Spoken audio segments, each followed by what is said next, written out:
بسم اللہ الرحمن الرحیم۔ صحیح البخاری حدیث نمبر 7287۔ نبی کریم صلی اللہ علیہ وسلم نے فرمایا، قبر میں سوال و جواب کے بارے میں حضرت اسماء بنت ابی بکر رضی اللہ تعالی عنہما روایت کرتی ہیں کہ میں حضرت عائشہ رضی اللہ تعالی عنہا کے یہاں گئی اس وقت جب سورج گرہن ہوا تھا اور لوگ نماز پڑھ رہے تھے۔ حضرت عائشہ رضی اللہ عنہا بھی کھڑی نماز پڑھ رہی تھیں۔ میں نے کہا، لوگوں کو کیا ہو گیا ہے کہ بے وقت نماز پڑھ رہے ہیں؟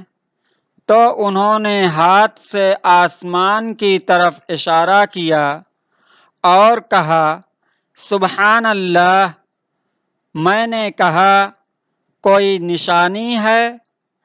انہوں نے سر سے اشارہ کیا کہ ہاں۔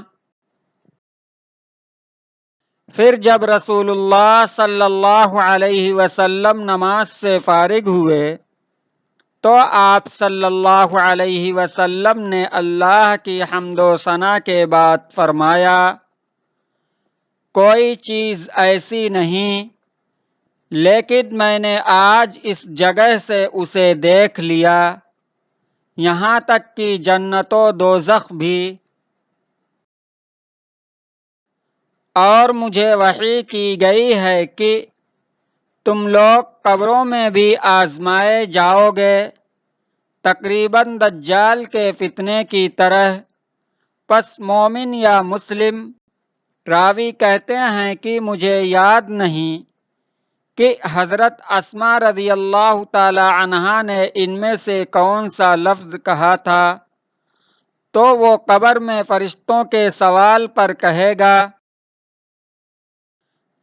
محمد صلی اللہ علیہ وسلم ہمارے پاس روشن نشانیاں لے کر آئے اور ہم نے ان کی دعوت قبول کی اور ایمان لائے۔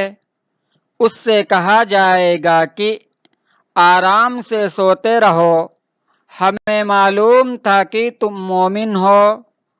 اور منافق یا شک میں مبتلا شخص راوی کہتے ہیں کہ مجھے یاد نہیں ان میں سے کون سا لفظ حضرت اسماء رضی اللہ تعالی عنہا نے کہا تھا، تو وہ کہے گا کہ نبی کریم صلی اللہ علیہ وسلم کے متعلق سوال پر کہ مجھے معلوم نہیں، میں نے لوگوں کو جو کہتے سنا وہی میں نے بھی کہہ دیا۔ صحیح البخاری حدیث نمبر 7287۔